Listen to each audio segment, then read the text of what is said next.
Hello everyone, welcome to class. This is Business Communication 1, OTM 315, and this will lead us through from the introduction to the first week as it should be. I am Ahmed Jonathan Agaba, the course instructor and lecturer for and in this course. We have the course outline, as you can see. Then we'll just move straight to the introduction. Now, this introduction will lead us, particularly into understanding or giving us the basics to understanding what we are to achieve with and in this course. And with that being said, we can see that the course OTM 315 focuses on developing effective communication skills in a business context. So it focuses on developing effective communication skills in a business context. This is a personal, theory. It's a personal ideological development on what business should be, born from research and then consultations from other scholars and school of thought. Business, for me, is an opportunity for transaction, and of course, all we do in our world is business. We have at every instance opportunities to transact. It's either with negotiations, persuasions to engage one's businesses, one's vision. It could be in service delivery, it could be in partnership, it could just be one form of business or the other. However, business happens. But in this discussion, would be constrained to understanding business within the perspective of the open market and then organizational settings or official settings, as the case descriptively is. Now, students will learn how to communicate professionally through various mediums such as oral, written, visual communication. Okay, oral with words of mouth, written, of course, by handwritten expressions through due to technology, or visual communication necessarily through graphs, charts, pictorials, as the case may be. And so the course will cover topics such as business writing, presentations, interpersonal communication, and professional etiquette. Now, business writings, of course, will include memos, some other correspondences like business letters, which are necessitated that we engage adequately in the course of our business and the course of our transactions. Of course, we have professional etiquette. What are the things that are required to be done? The guidelines that necessitates usage in professional communication. Okay, so how do you follow those guidelines for effective communication, professional communication in the world of business? Is what etiquette will lead us to. And then, of course, students will also learn how to tailor their communication style to different audiences and situations, because the goal of the course is to equip students with necessary skills to communicate effectively in the workplace and build successful professional relationships. Now, in as much as within the open market, we do not engage much of professional communication, rather we engage more of informal and colloquial communication, or we more or less engage the use of informal expressions or colloquial expressions, just to ensure that we engage the liberality that accrues to the open market. We are not too professional with our communication. We are not too professional with our expressions in the open market. But of course, with official settings and organizations, we are highly professional with the usage of,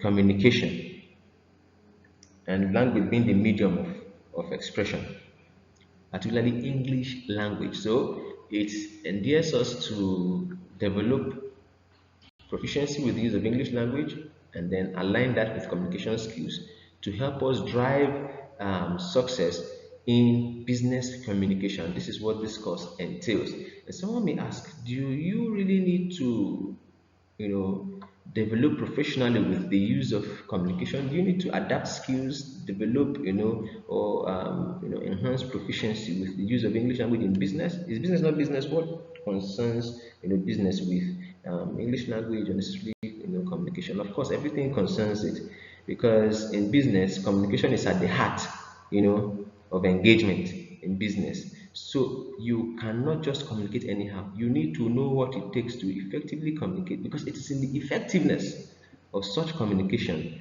that business success is engendered.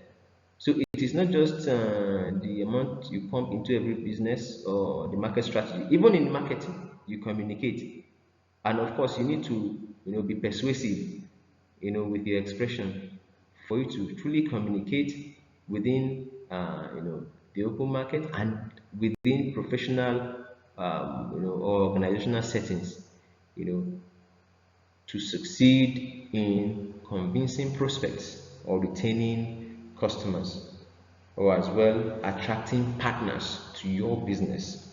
It's important.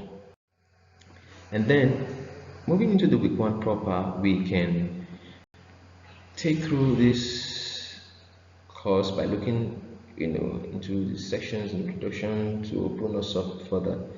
Business communication is a crucial aspect of organizational success, encompassing both internal and external interactions. So internal interactions could be necessarily with internal communication, and then boiling that down to classified information necessarily that concerns the flow of information just within an organization that is not meant for public consumption.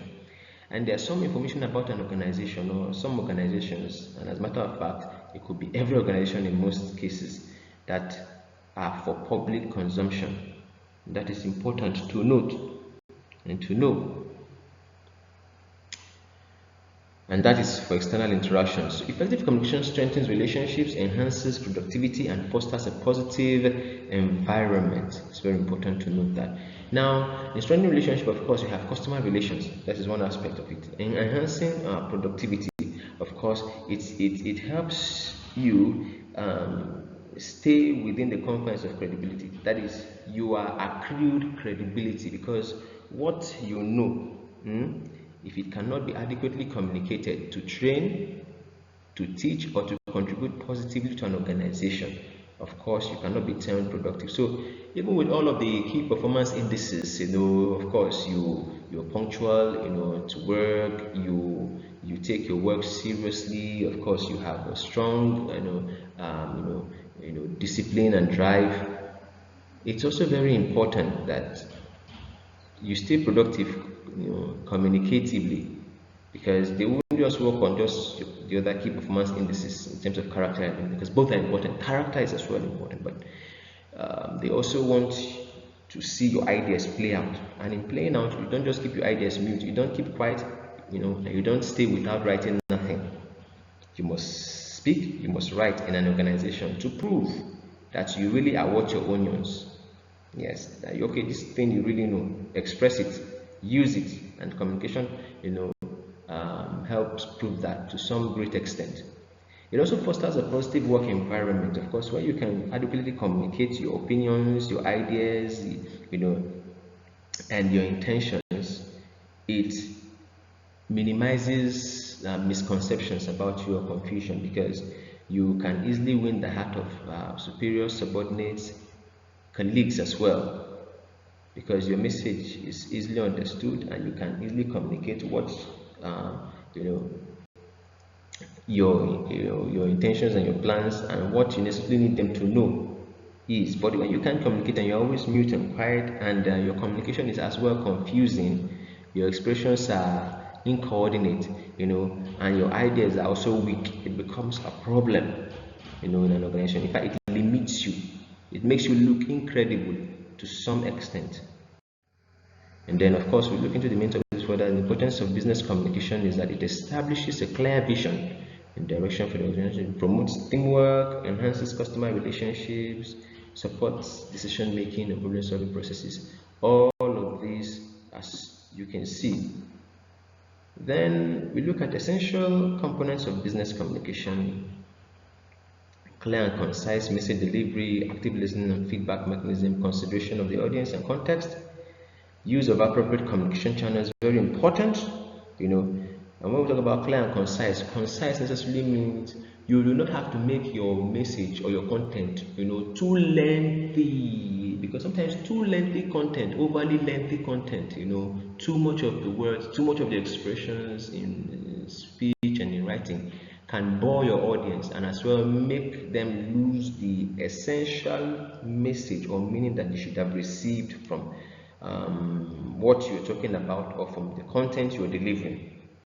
Okay, so you can make your message, not overly comprehensive, but with some measurable detail, even in just a well captured piece, not too lengthy, but of course quite detailed, so that your audience or listeners do not get bored and they can easily just receive the core messages or meaning from the information you're conveying. So active listening and feedback mechanism is also very important. Consideration of the audience and context. I always have said that there is every need to research your audience. Always research your audience. Know your audience.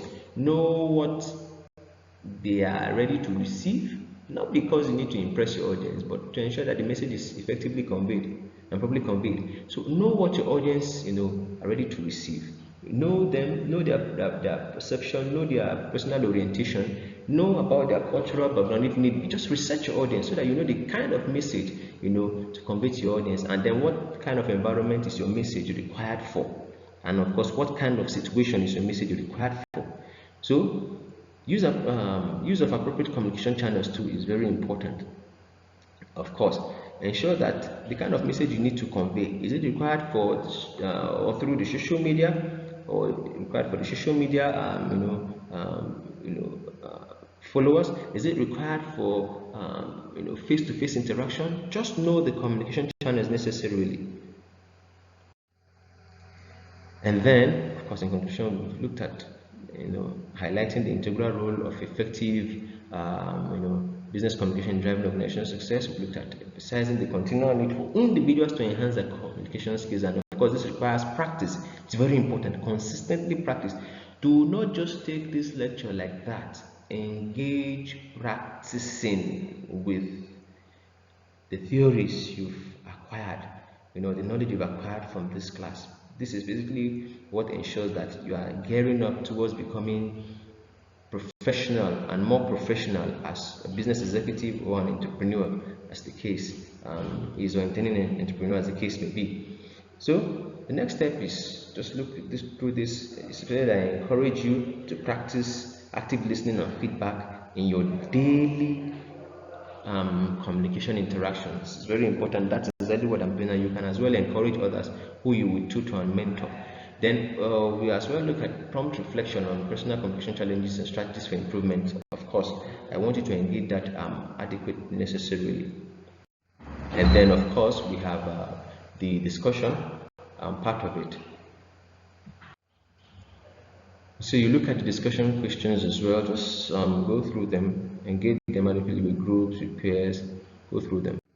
And then we have the quiz or quizzes. Please go through the quizzes adequately.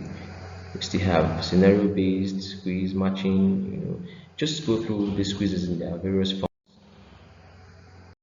And then we have citations that I want you to please go through for further reading, research, and engagement. Thank you.